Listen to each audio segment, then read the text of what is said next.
अस्सलाम वालेकुम जी, क्या हाल है आप सबका? इंशाल्लाह आप सब लोग ठीक होंगे और मैं भी ठीक-ठाक हूँ अल्हम्दुलिल्लाह। आप लोगों को वेलकम बैक। अच्छा, जो आज का व्लॉग है ना, ये बिल्कुल टिपिकल घर का देसी व्लॉग है और लगता ही नहीं है कि ये ये यूरोप है, बल्कि बिल्कुल जो पेशावर का माहौल मैंने घर में बनाया हुआ है, आज मैं देसी लंच आप लोगों के साथ शेयर कर रही हूँ। तो इसमें इस व्लॉग में ना बाहर का कोई व्यू नहीं है, कोई शॉपिंग नहीं है, कोई स्कूल की बात नहीं है, कोई ग्रोसरी नहीं है, कुछ भी नहीं है, बस खालिस घर का ही व्लॉग है। और जो सिस्टर मुझे कहती है ना कि अपना लाइफस्टाइल आप हमारे साथ शेयर किया कीजिएगा, तो आज हाजिर है जनाब मेरा देसी स्टाइल। तो अभी मैं बना रही थी मौसम के हिसाब से, मौसम की मुनासबत से आज मैं बना रही हूँ अपने पेशावरी चपली कबाब और साथ में ही पेशावरी चना पुलाव बनाऊँगी।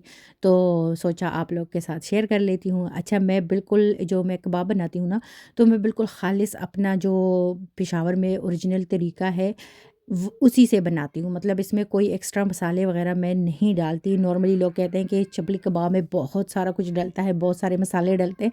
ऐसा बिल्कुल नहीं है। चपली कबाब में खालिस कीमा होता है, प्याज ज़्यादा डलता है, उसमें टमाटर होते हैं और ये जो सूखा धनिया होता है उसको कूट के डाला जाता है, साबुत ज़ीरा डाला जाता है और हरी मिर्चें डाली जाती हैं इसमें। बस ये चीज़ें डलती हैं इसमें। लेकिन जो कुछ लोग जो घर में बनाते हैं ना, यकीन करें बड़ा कुछ डालते हैं लेकिन इसमें इतना डलता नहीं है। इसमें एग्स डलते हैं।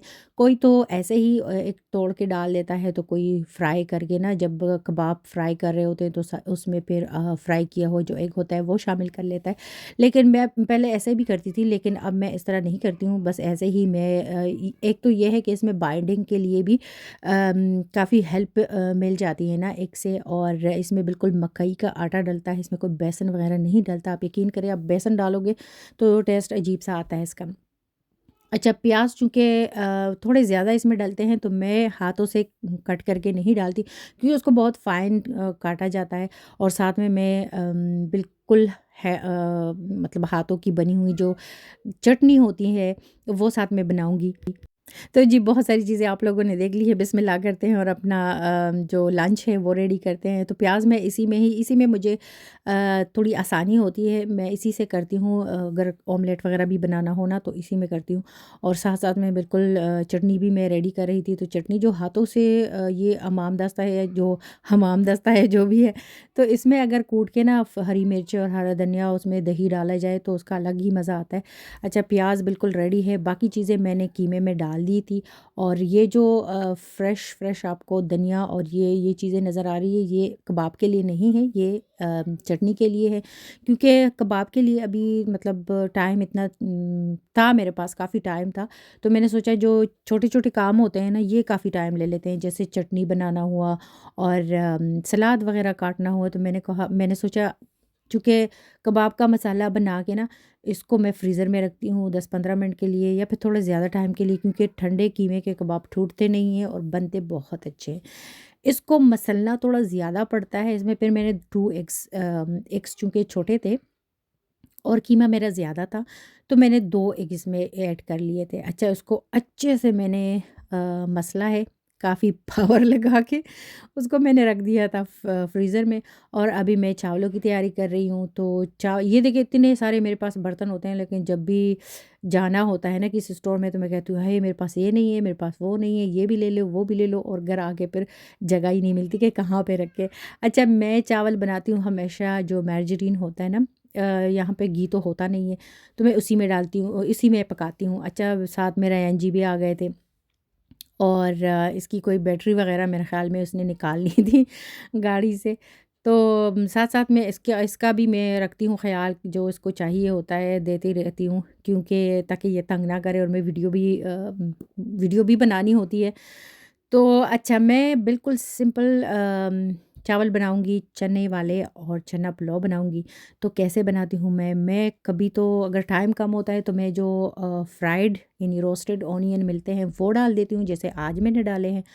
और अगर टाइम है तो मैं पे 2 बड़े प्याज़ मतलब वो लच्छेदार काट के ना उससे पानी निकालती हूँ, उसका भी बड़ा अच्छा टेस्ट आता है। तो डबल क्यूब मैंने इसमें मीट वाले डाल दिए हैं, क्योंकि चावलों में अगर मीट का मज़ा आए तो ज़्यादा अच्छा लगता है। और दूसरी बात ये कि वैसे भी अगर मटर पुलाव हो, चना पुलाव हो, इसमें थोड़ा-सा यखनी वग़ैरह अगर घर में है तो वो ऐड करना चाहिए। अगर नहीं है तो क्यूब्स डाल दें, ईज़ी ईज़ी वाला काम। अच्छा, वो मैंने सारा कुछ रेडी करके ना चना इसमें डाल दिया, चना कैन वाला था। तो उसको मैं थोड़ा फ्राई करूँगी, साथ-साथ में थोड़ा-सा गरम मसाला, ज़ीरा, जो साबित ज़ीरा होता है वो डालूँगी, और ये मैंने रखा हुआ है रेडी करके जो काबुली पुलाव मसाला होता है ना, इससे मैं थोड़ा-सा डालती हूँ, ज़्यादा नहीं डालती, क्योंकि ये फिर ये मसाला काफ़ी हेवी होता है। अच्छा जी, तो बातें भी मैं बहुत ज़्यादा कर रही हूँ साथ-साथ में।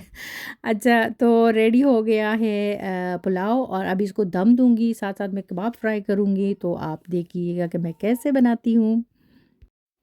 चपली कबाब चूँकि थोड़े बड़े होते हैं, मतलब छोटे-छोटे नहीं होते, मैं भी उसी हिसाब से बहुत ज़्यादा बड़े-बड़े तो ख़ैर नहीं बनाती, लेकिन वैसे भी कीमा ऑयल में जाके श्रिंक भी हो जाता है ना, तो अभी मैं निकालूँगी ये कीमा फ्रीज़र से और इसका तलना शुरू करते हैं। इससे कि कबाब इतने मज़े के होते हैं, बिल्कुल टूटते नहीं हैं, और मैं थोड़ा-सा मकई का आटा इसमें ज़रूर डालती हूँ, क्योंकि चपली कबाब में मकई का आटा ही डलता है।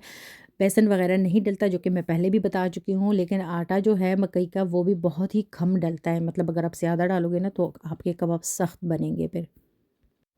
अच्छा जी, पुलाव बिल्कुल माशाल्लाह से रेडी है, और बहुत ही खिले-खिले मेरे चावल बने थे। तो आज मेरा ख़्याल था मैं कुछ काम की बातें आप लोगों के साथ शेयर करूँगी 1-2, लेकिन ये है कि व्लॉग फिर काफ़ी ज़्यादा लंबा हो रहा था। मैंने सोचा नेक्स्ट व्लॉग इंशाल्लाह जब आप लोग के साथ शेयर करूँगी, तो इसमें जो मेरी तरह कुछ और भी सिस्टर्स होगी जिनको मकई की रोटी बनाना नहीं आती, तो मैं बहुत ही आसान तरीके से आप लोग को दिखाऊँगी, सिखाऊँगी, और फिर कोई मसला ही नहीं होगा आप लोगों के लिए। और आजकल में ना ये ज़ुकाम वगैरह बहुत ज़्यादा शुरू हुए हैं, तो मैं इंशाल्लाह आप लोगों के साथ जो हनी और ऑनियन से जैसे एक ज़ाफ़ तो हम लोग यहाँ पे कहते हैं, जूसा बनता है ना, वो भी इंशाल्लाह आप लोगों के साथ नेक्स्ट शेयर करूँगी। तो लंच मेरा बिल्कुल रेडी हो गया है, अभी हम लोग करेंगे लंच, और आप लोगों से मैं लूँगी इजाज़त। आई होप कि आप लोगों को मेरी ये वीडियो अच्छी लगी होगी, और अगर लगी है तो अंगूठा चिपका दीजिएगा।